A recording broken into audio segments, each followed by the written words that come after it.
Thank you for coming. नमस्कार. हे बाजूला घ्या ना.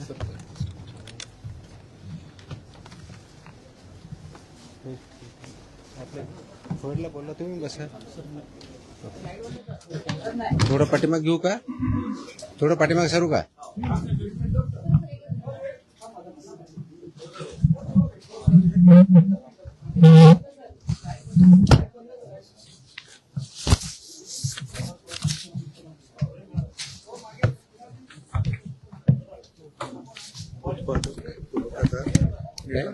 उत्पादक मॅन्युफॅक्चर हे 260 सापडले पूर्ण. रिपीटेड कसे? नाही वेगळे. ते पुरवठादार 248 आणि ट्रान्सपोर्टर 190, टोटल 700. कधीपर्यंतचे? ते 10 वर्षातले गेले. आणि रिपीटवाले वेगळे? रिपीट येणार ते डिव्हिजन वाईज आहे. डिव्हिजन वाईज टेबल नाही झालं सर पूर्ण, पण कॅल्क्युलेट करून घेतलं. ठीक. करूया चालू.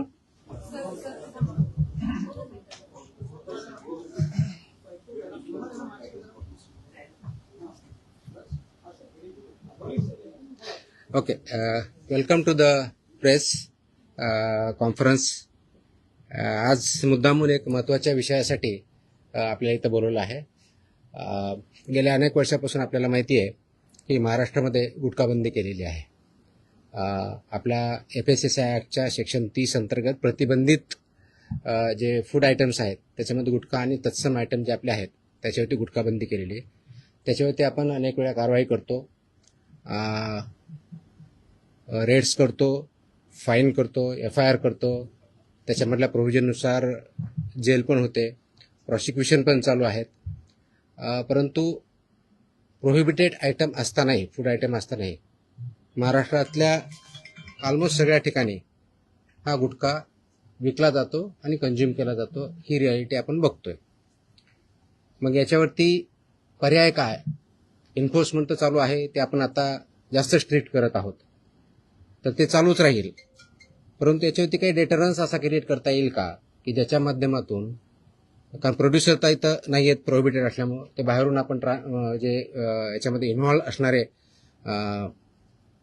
बिझनेसेस आहेत, बिझनेस पर्सन्स आहेत, ट्रान्सपोर्टर्स आहेत, रिटेलर्स, होलसेलर्स, सेलर्स, हे त्याच्यामध्ये इन्व्हॉल्व आहेत. त्या प्रकारचं रॅकेट आहे आणि ते जर उद्ध्वस्त करायचे तर आपल्याला खूप मोठ्या प्रमाणात स्ट्रॉंग स्टँड घेणं हे गरजेचं आहे. ह्या निष्कर्षापर्यंत शासन पोहोचलेलं आहे आणि म्हणून मध्ये बऱ्याच वेळेस याच्यावरती डिस्कशन पण झालं की काय केलं पाहिजे. आणि मी इथं जॉईन झाल्यानंतरही याच्यावरती आम्ही विचार केला काय करता येईल, कारण याच्यामध्ये this is a danger to public health आणि म्हणूनच तो आयटम प्रोहिबिट केलेला आहे.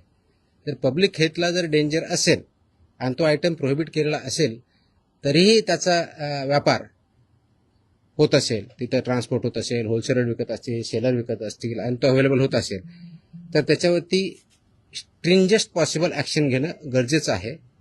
ह्या निष्कर्षापर्यंत पोहोचल्यामुळं आज दिनांक 12 जून रोजी मी मोका लावण्याचे आदेश पारित केलेले आहेत. So we have issued the order saying that MCOCA provisions will be, MCOCA कायदा, मकोका ज्याला आपण म्हणतो, Maharashtra control of organised crimes act 1999 हा आम्ही इन्व्होक केलेला आहे. ही माझी तिची ऑर्डर आहे इश्यू केलेली. आणि ह्या ऑर्डरच्या अनुषंगाने हा फक्त फूड सेफ्टी ॲक्ट 2006 चे कलम 3, 26, 27, 30, 38, 41, 42, 59, 63, 64 आणि 89 बरोबरच Maharashtra control of organised crimes act 99 चा sections 21D, 21E, 21F, 3, 4, 18, 21 and 23 read with code of criminal procedure 1973 किंवा भारतीय नागरिक संहिता सुरक्षा संहिता 2023 याच्या अनुषंगाने ही ऑर्डर मी आज पास केलेली आहे. एक मिनिट मला बोलू तर द्या, माझं पूर्ण होऊ दे. पूर्ण झाल्यानंतर विचारा ना प्रश्न. सो ही कारवाई करताना हे प्रोव्हिजन्स आहेत. त्याच्यामध्ये ऑथॉरिटी कोणती आहे, त्याचं रॅशनेल काय आहे, कोणत्या क्राईम्सला, कोणत्या ऑर्गनाइज क्राईममधल्या जी 2(1)D ची डेफिनेशन सांगितलं त्याच्या क्राईममध्ये हा क्राईम कसा बसतो, याच्या ऑथॉरिटी कोण कोण आहेत, ह्या सर्व आपण डिफाईन केलेल्या आहेत. आणि याच्या अनुषंगाने अल्टिमेटली आपण काही ऑर्डर्स, डिरेक्शन्स या माध्यमातून दिलेल्या आहेत. त्याच्यामध्ये ज्या ज्या ठिकाणी हे मोर दॅन वन्स एखाद्या ह्याच्यामध्ये ट्रेड करणारा व्यक्ती, संस्था, आस्थापना असेल त्यांच्याविरुद्ध कंपल्सरी मोका इन्व्होक करायची ही ऑर्डर आहे. त्याचबरोबर सेक्शन 23 ऑफ मोकोका ची जी प्रोसेस दिलेली आहे ती प्रोसिजर कंपल्सरी पाळायची हे पण आपण याच्यामध्ये आदेश दिलेले आहेत. त्यानंतर persons and entities against whom MCOCA shall be invoked are manufacturers and producers of prohibited food products, number 1. Number 2, financiers funding their manufacture, procurement or distribution. Number 3, interstate and intrastate suppliers and commission agents. Number 4, transporters and vehicle operators, including agents who book or arrange transport. Number 5, godown operators, warehouse owners and store managers who knowingly store such products. 6th, wholesale dealers and distributors. 7th, sub-dealers and semi-wholesaler agents. 8th, retail sellers forming part of an identified organized network.